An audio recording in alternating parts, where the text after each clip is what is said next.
Hello and welcome to the December update. It's pretty early in the morning. There's been a storm going on for the last 48 hours, and I have a lot to talk about. So I'm going to talk about them in a sort of a random order because I don't really have... I normally make myself a little list about things I'm going to talk about, but I'm just going to talk about, them in whatever order I feel like talking about them in. The first thing I wanted to talk about is the Beginner's Guide 2, which is hopefully going to be released around the 21st. Basically, I've only done about a quarter of the writing for that. I've done almost all of the capture for it. There have been a lot of problems, mostly because of the writing requires me to write certain things about it, and obviously when I'm talking about the highlights of a certain game, it would make sense to show the highlights of a certain game. But even with November off, it was pretty hard to try and play through 50 something games to the point where you get a gist of the gameplay. Some games you can do it within the first 20 minutes or so of playing, but some of them literally take Cryostasis takes forever to get to the actual bulk of shooting things and stuff like that, and that game's pretty buggy and doesn't run very well. I managed to get it to run quite well, which I was very pleased with, but that game, and some of the others struggle pretty badly. Some of them I was lucky to already have footage for, but it has been kind of difficult to try and get to some of these games to the point where I can talk about them. I'm hoping to flesh out the back catalogue throughout the year, to the point where I don't have to just sit there and capture old games over and over again. I mean, even with Ruby helping me with some of them, it's just taking a long time. Some of them are, obviously, I don't have any... It's not a chore to do them, but it is time consuming to do them. I was really enjoying playing through Deadly Premonition, and I've played through Kadelka for far longer than I should have. But, it's just been a long time trying to get through them. There's about, I don't know how many games there are. It feels like there's quite a few more games than there were in the last video, but they may be the same or less, I'm not sure. But they are more individual games rather than if you like this, there's if you want to try Silent Hill, there's Silent Hill 1, 2, 3, and 4. Instead, there aren't very many from a series in this one where I'm talking about, multiple games from the same franchise. The only one I think is, again, the Silent Hill where I recommend Silent Hill Origins and Downpour and Homecoming and The Short Message and stuff if you're interested in those specific things while separating them into their own categories. So yeah, there's that. Oh, and the Silent Hill 2 remake. There's going to be a few changes to the way that video is done in comparison to the last one, because I don't know if I mentioned this last time because I've already forgotten. But I am not going to be talking about prices just because things like the Xbox 360 store have been closed down and prices have changed. The used game market, I'm sure, as we're all aware, has been fluctuating wildly with some things coming down in price, which was quite impressive to me to find that Rule of Rose and something was literally £200 less than it was before. Not to the point where I would be comfortable buying it, but low enough to be wow, that's still very expensive, but not as expensive as it was. So that's good. Yeah, there's a couple of changes to that, and also I've decided to introduce something that I think is going to be far more helpful in the idea of following on from the last video, where I'm basically going to be talking about a game and then going, this game is recommended if you liked blah blah blah blah blah from the previous video. So for Doom 3, which is one of the first ones I talk about, I'm well, this is recommended if you liked Fear 1 and 2, because I guess Fear 1 and 2 are pretty similar to Doom 3. And that's kind of the way that I've decided to go through. Some of them aren't similar to anything in the previous one, which is going to be, just not going to recommend anything like this. This is, if you think this looks cool, then try this. But half of them, if they don't resemble anything from the previous one, I'm just going to say well, give it a go. There are I'm still adding stuff to it, unfortunately, because there have been a couple of things that I've found that I forgot to put in the video. It's been quite challenging trying to get all of the information together, and I'm trying to make it in one long cohesive script so that when I get to the editing part after I've done the voice acting, which is going to take a while, I can just go back to the part and then, like, you know, put the stuff in and everything. So it's the script is taking a very long time to write, but hopefully it will be done in the next 2 weeks, and if it isn't, it'll probably be one of the first videos of 2025. So yeah, I'm working on that. That's a monumental video, and I don't want it to have as many mistakes as the last one did, which didn't really have very many like writing mistakes. It just had a lot of like rough around the edges sort of thing. So I'd rather take my time with this video to make it better than the last one, really. So and I think this one will be better in general, just because I think it's going to be more helpful. I think a lot of people are probably going to, you know, most people who have a vague interest in horror games probably have played Resident Evil and Silent Hill. So, like, you know, they'll be more interested in the other things that you can play instead. So that's that. The next thing that I'm doing is I'm doing a follow-up to the psychological horror video, which is going to be talking about perception and reality, and how things, the perception of the characters that you play as, and how reality reacts around them and stuff like that. And it's going to be quite an experimental video, kind of like the last psychological horror video was, and I really want to go all out with it. I've written quite a lot of the script for that already, but I kind of want to make it better. So I've been putting, I technically finished it, but then I was looking at it going like, it kind of feels rushed. So I kind of want to talk more about it. So I've decided to take a little bit longer and try and add stuff in and talk about things that I was not previously talking about. Because I've realized something that I do inadvertently is sometimes I only talk about 1 or 2 games when there are a plethora of things that I know that I can reference when doing a lot of this stuff. So I know that there's more to talk about, but for some reason I just sort of like stick to a few examples and just, you know, don't branch out as much as I could. So yeah, there's that.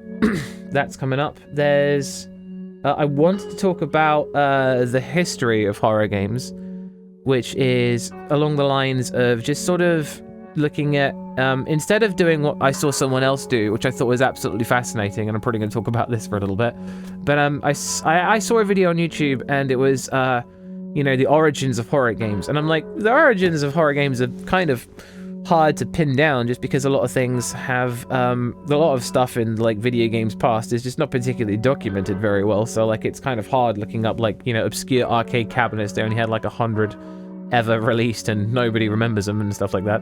That's why, like, you know, the mysteries like Polybius and stuff like that are really hard to pass, just because, like, nobody was really sure that they existed, and it took a real sleuth to figure out that it never did. So there you go.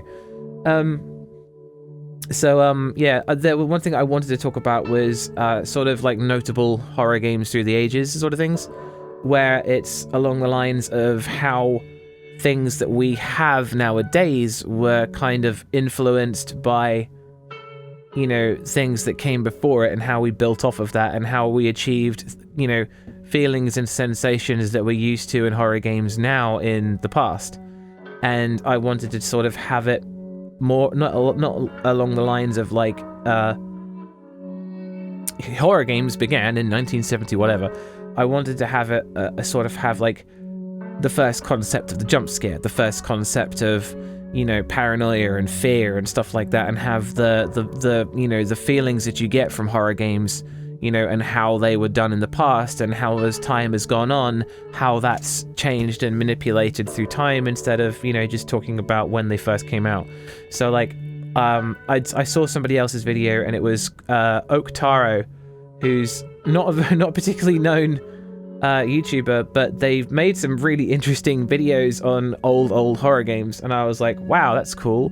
Cause I saw they were talking about the Magnavox Odyssey was just basically just a thing that made a light on a screen, really, at the back in the day, and you put a plastic sheet over your tube TV, and it would sort of move. You could move the light around to make it look like a ghost moving through the house, and it was 2 players, so you had a person hiding, and it was like most of it relied on your imagination, which is something that we don't really have a lot nowadays, because most people, and whilst relying on your imagination is something really impressive for a horror game to try and do now, most of it is just kind of shown. Like nearly everything that you can be afraid of is something that you are actively looking at. But back then, especially with like the text parser games, which I'm interested to have a go at, because there's no way I'm buying a Magnavox Odyssey for just for one video. The text parser games were interesting just because it's basically just an interactive book at that point, and you kind of have to go through it, and you know, it tells you what's happening. And I can imagine what they're like, but I haven't really tried any of them myself, so I'm interested at some point to try and give them a go just for the sake of that video. But that's going to be quite a way off, because that's going to require a fair amount of research and quite a lot of time to try and get that done. I think I had some other bigger videos to talk about. I was still trying to do, I was going to do a video explaining the horror reviews and the idea of like the assessment rather than the review sort of thing, where I'm basically, because of the Silent Hill 2 remake, I've had a lot of people, well, I've had a couple of people only really, go to me about how, but if you didn't like the game, why have you said it's good, sort of thing. And it's getting hard to try and explain that in a way, and I decided it would be smarter to just sit down and make a video and be like, well, here you go, instead of just trying to just get it out during the comments sections, which is just not doing the, you know, I'm not getting my point across particularly well. And yeah, the whole idea of the subjective objective review sort of thing is not it's not as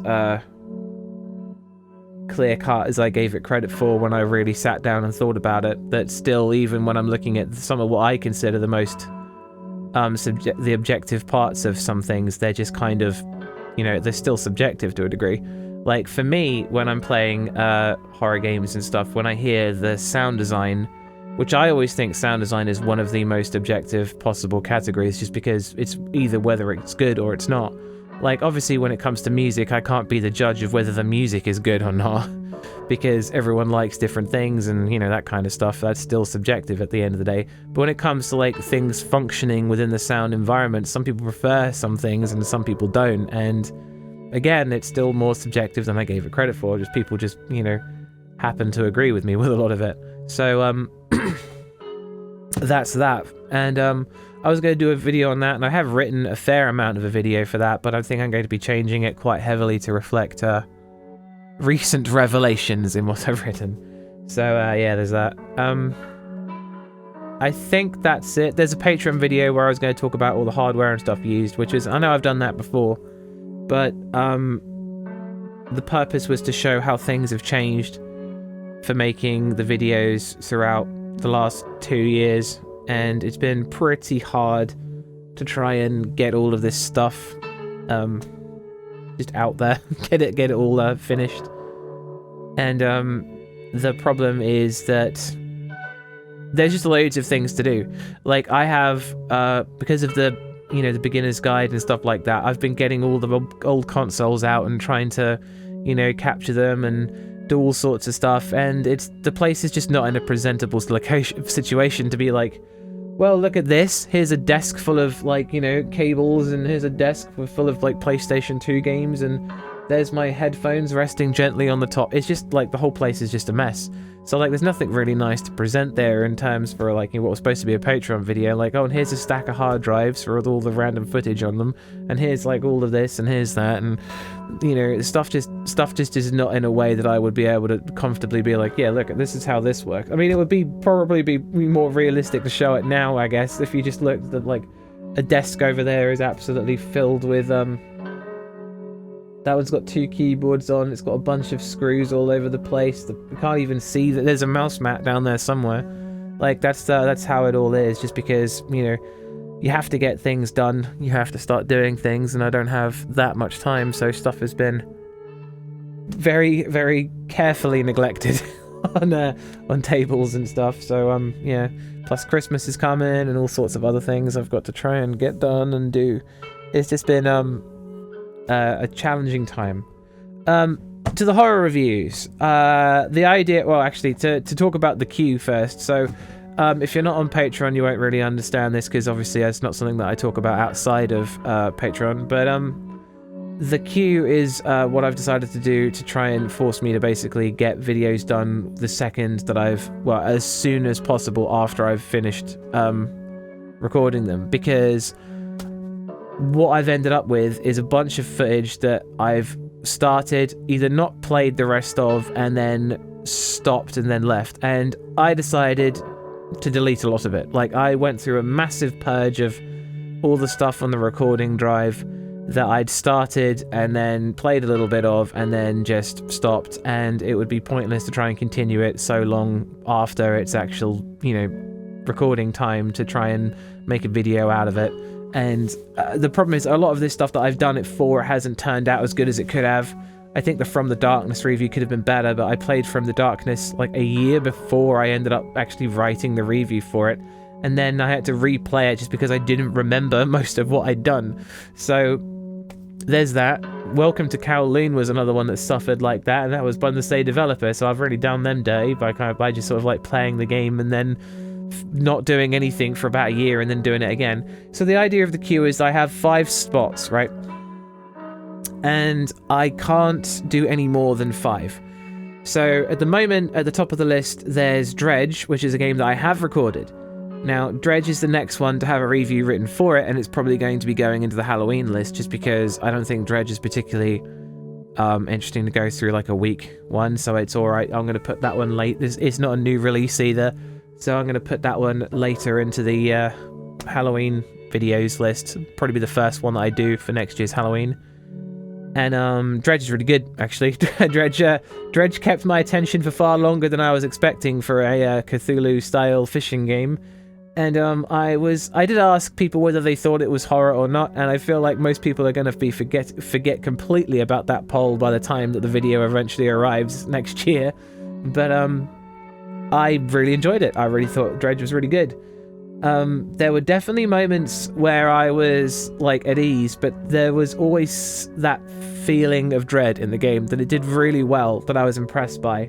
The fact that, there were lots of little limitations, like you were always worried that you didn't have enough time in the day to get out, get to where you were going before the sun went down and horrible monsters came out of the ocean to try and get you, or if it was nighttime that you would never get back to where you were going before they got you. Like, there were lots of unknown things and stuff that attacked you, and even when you upgraded your ship, you never found yourself powerful enough to ever properly escape some of the things that were coming after you. And with each new area that you unlocked, it got progressively deadlier. And I did finish the game, but I'm not sure I finished the game because there seems to be multiple ways to finish the game. I just gave back the book at the end of it, which brought about the credits, which I was surprised was the end of the game. But I think there are other ways to do it as well, and there were a few questions that I definitely didn't answer, but I have got a lot of the game recorded, so I'm more than confident to talk about it. So that's one of them. Dredge is at the top of the list. Let me just pull up the list because I haven't actually got it in front of me. I know that one's the next one to do. Where is it? Oh yeah, okay. Alan Wake 2, The Lake House. I had like a really good couple of days where I played through Dredge, Sharon's Staircase, Alan Wake 2, The Lake House, and something else. Oh, and the karaoke. But Alan Wake 2, The Lake House is really good. Really, really good. And I think it's, because it's a much shorter experience, it's only about 3 hours, it was a far more horror-focused thing than the main game, which obviously the main game had, like, moments of respite and stuff like that, which you kind of need in a 25-hour game. But the Lake House was focused. It was like spooky and weird from the get-go, and it only got more spooky and weird as it went on. I really like the fact that they introduced new enemies in the form of like the paint monsters thing that I'll probably have on screen at this moment, and they were far creepier than design than the Taken or whatever had ever been, which I'm really pleased with, because I think the biggest problem that Alan Wake 2 suffered from was just there were only really 2 types of enemies. There were like the shadows in Alan's world, and then there was the Taken, or whatever they're referred to as, I can't remember, in Saga's campaign, I suppose. And that was about it. Like, besides, there wasn't really much else, and I think that was the biggest problem with, like, especially a game of that length, to not really have less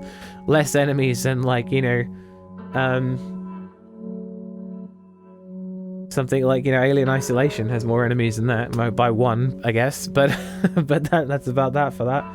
But the lake house was really good. Really appreciated the lake house. Thought it was great. The karaoke is another Chiller's Art game. It was recommended by someone on Discord, so I decided to give it a little go because I know they're not very long, and I wanted to give it a go. And yeah, it was all right. It didn't have. It had a lot of problems in terms of, I guess, the story, you could say, because there were definitely moments where something very, very obviously wrong was going on, but the character just kind of refused to acknowledge it. Like, her friend was, you know, desperately calling out to them on the phone, and they went, huh, that's weird, sort of thing. And I'm like, what? Like, do something. There were points where they really prioritized karaoke over literally everything else, which was very strange to me. But the rest of the game was pretty good. They did decide to... I think one of the biggest complaints I always have with Chiller's Arts games, in a way, is that the gameplay isn't always particularly great.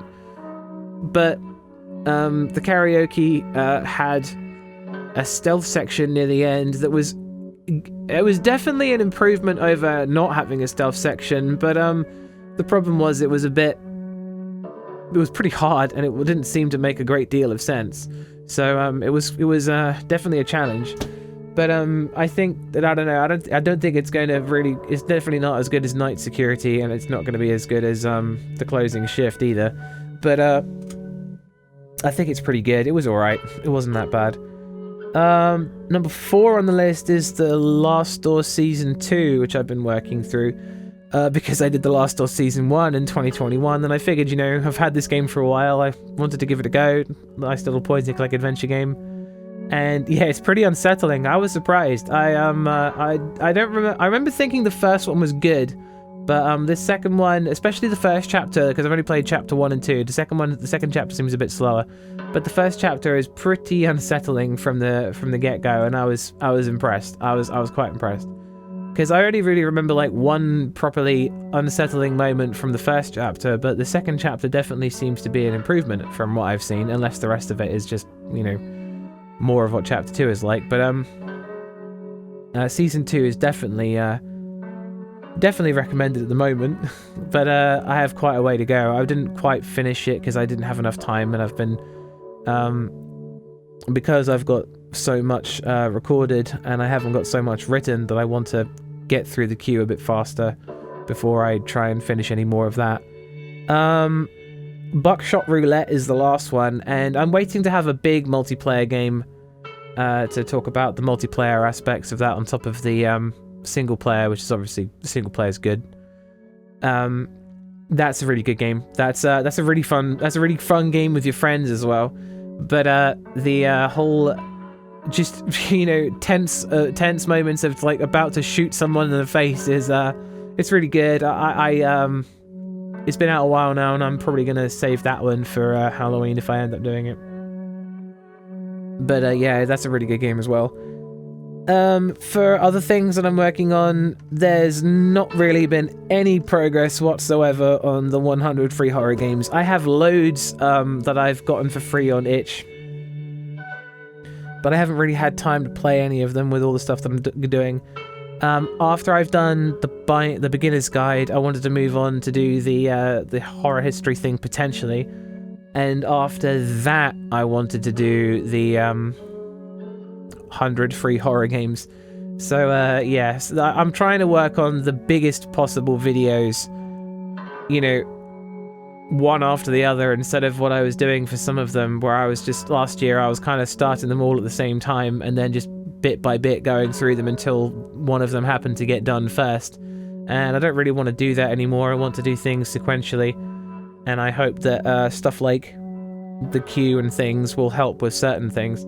But it's a lot easier with bigger projects because I can just focus on the biggest one and then get that one done, then move on to the next one and then do that one. So yeah, so that's about it for all the stuff that I have been working on. And there's most of it has been pretty much just sitting down and recording all of the old games for the beginner's guide. So there's not been a great deal of stuff done, obviously, throughout November. The goal was to take it easy. I have been given Since October, I've had multiple developers come up to me and ask me to either write to them about their game or to do it in a video or something, and I've been given quite a few of them, and I haven't played any of them yet, so I've really got to get on with that as well. So they're going to be added to the list after Buckshot Roulette is done, I suppose. A lot of things to do and not a lot of time, so I hope everyone's doing all right. I hope I hope we're all having a good time, and I hope that November without a great deal of content wasn't too much of a disappointment from how jam-packed October was. But things will be getting back to normal right now, and either next week or the week after I'll have some more interesting things to talk about. So well, actually no, I'll have a video, that's what I mean. So I should have videos by then, and that's it. I guess I will see you next time.